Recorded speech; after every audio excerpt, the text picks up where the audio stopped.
So, welcome back yet to another video. We're on the V-Strom 800DE, the 2023 version, and if I'm honest, this is not a V-Strom.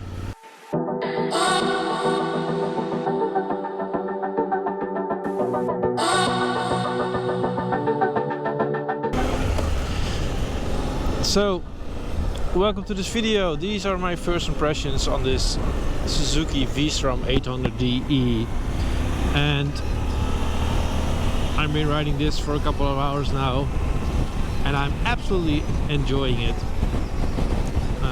It is a really good bike and I was a bit surprised, especially about the engine. So I'm riding this bike right now and I'm in B mode right now, so I will put it in A mode and let's begin at the beginning. And that is that I really like this engine. I was really surprised because this is a 2-in-line engine and this shouldn't be as exciting as it is. I really get KTM vibes of this engine, so it's a really fun engine. And only the big difference is with KTM's, these engines of the Suzukis are a little bit less balanced, which is good because it feels like the bike is alive, and that is something that I'm missing on KTM's. They feel a bit distant and this one doesn't. So the engine is quite capable, I think around 84 horsepower or something like that, and around 97 or 79 newton meters of torque, which is perfect. The bike weighs around 230 kilos, so that's a bit heavy, but it does feel lighter than my Desert X, and my Desert X should be heavier than this bike. So that's pretty weird. So this is the first Suzuki V-Strom with a 21-inch front wheel. That means that this one can also do a little bit of off-road, and I did test it a little bit on some small roads and I was quite surprised. Of course I didn't ride heavily off-road with this bike because it's a loaner, but yeah, I was quite happy with how it performed off-road. In terms of handling, it is a really fun bike. So the corners are really stable. You can ride pretty fast with it. The engine is fun. It also has a quick shifter, which is nice. Yeah, I really like it. So handling, it's okay.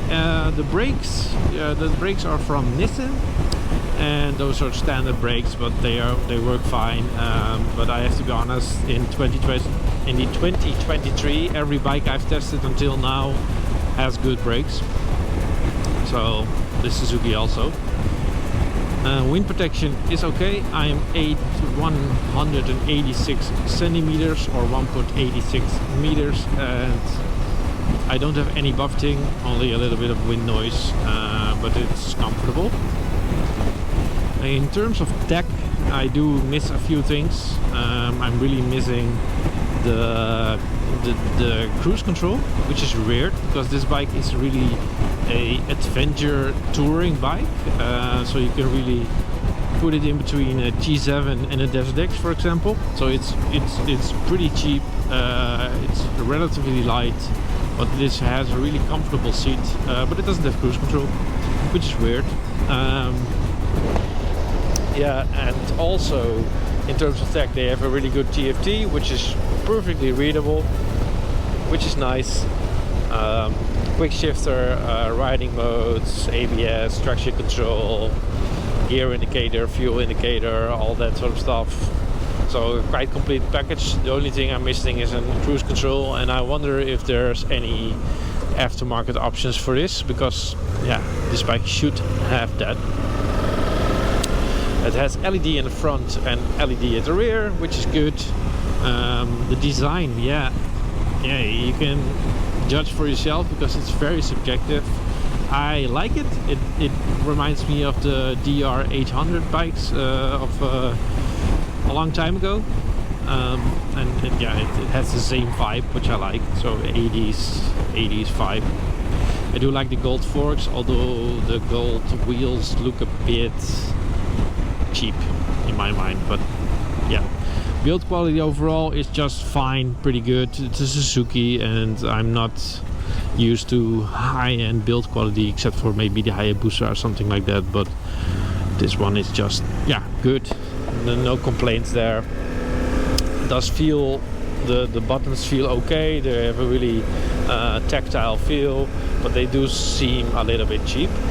But yeah, the mirrors are huge, they're absolutely humongous. I can see almost the whole world in those mirrors, and which is pretty nice. Yeah, I'm used to smaller mirrors, and these ones are not small by any means, but yeah, they're nice. I do think they fit the bike. They also have these kind of snap-on, snap-off hand guards, which don't protect your hands against crashes, but will protect them against small branches and of course the weather. So no heated grips or something like that probably will be an option. I do notice that the brakes have rubber brake lines, which is not surprising at this price point, but still. Yeah, so we talked about brakes. Comfort, as I said, it has a really good and comfortable seat. The riding position is a little bit cramped for my length, but I do think that I can sit on this bike a whole day. But if the seat was a little bit higher, it would be even better. I think the seat height of this bike is 855 millimeters, which is pretty low for a ADV bike, so it should be quite accessible for a lot of people. The windscreen is also adjustable, but not on the fly, so you can move these screws and you can put it a little bit higher or a little bit lower, which is also nice. Yeah, so as I said, I'm really enjoying this bike, especially the quick shifter in the engine, and the sound is also good, and I can imagine that if you change the exhaust it will be a lot better. So yeah, my final thoughts on this bike: for the price, 12,800 euros, you get a lot of bike, which is nice. And in competition, yeah, you need to talk about the T7, the Touareg, the KTM 790, that kind of stuff. But this bike leans more towards touring than off-roading, but I think it's really capable off-road. So yeah, really good bike. I like it for the price. I'm not sure if I would buy it, but that's regarding my personal preference. But yeah, I highly recommend to check this bike out. I will make a full review of this bike, of course, and stay tuned. And I also want to thank, of course, Niwa Motoren for this opportunity. Absolutely love it that I could have this bike for a couple of days. So thanks for watching. Hope you like this video. See you next time. Bye.